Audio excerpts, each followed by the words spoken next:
ormas yang meminta THR, saya tindak, nggak boleh. Nggak boleh. Kalau nggak dapat THR marah-marah. Kalau dipikir-pikir kamu siapa sih minta-minta THR?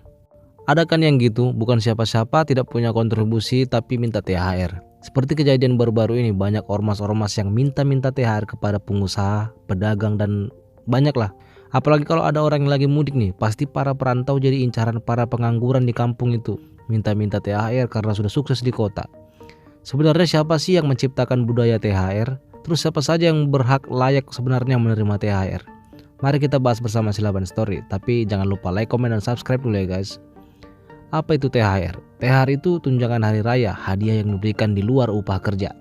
Tradisi pemberian tunjangan hari raya atau THR diyakini berasal dari Timur Tengah. Kebiasaan yang lekat dengan hari raya Idul Fitri itu diadopsi oleh masyarakat Indonesia secara turun-temurun. Lambat laun tradisi itu mendatangkan kebiasaan lainnya, yaitu penukaran uang lama menjadi uang baru. Catatan sejarah mengenai kerajaan Mataram Islam pada abad ke-16 hingga ke-18 juga menunjukkan adanya sejarah tradisi THR menjelang hari besar.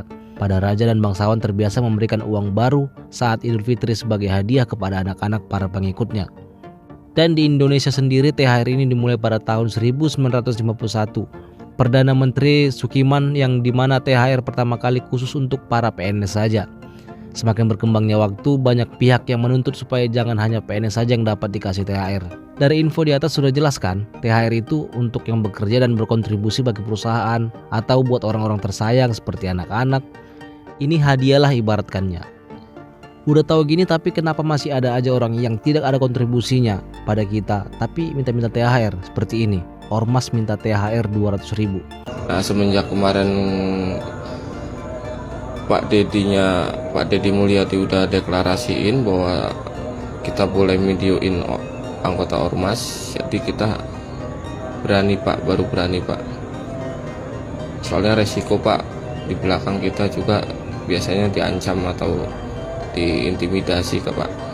Jadi minta tolong Pak ya, tolong ini ormas-ormas yang di Pasar Induk Cibitung ini diberesin Pak lah.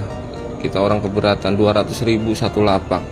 Sedangkan Pasar Induk itu ada berapa lapak coba?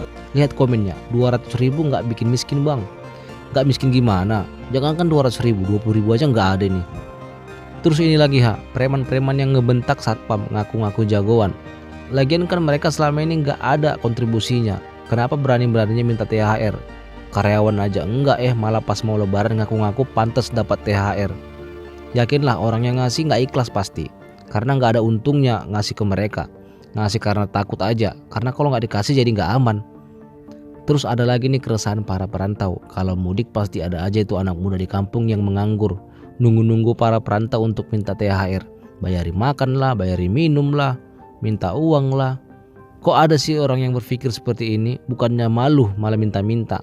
Mental-mental gini yang harus kita buang. Jadilah orang yang berkelas. Kalau ada teman yang datang dari perantauan, jangan sekali-sekali minta duit sama dia. Jangan jadi orang yang gak ada harga dirinya. Para perantau ini kan jadi malas ketemu teman-temannya karena takut dipalakin.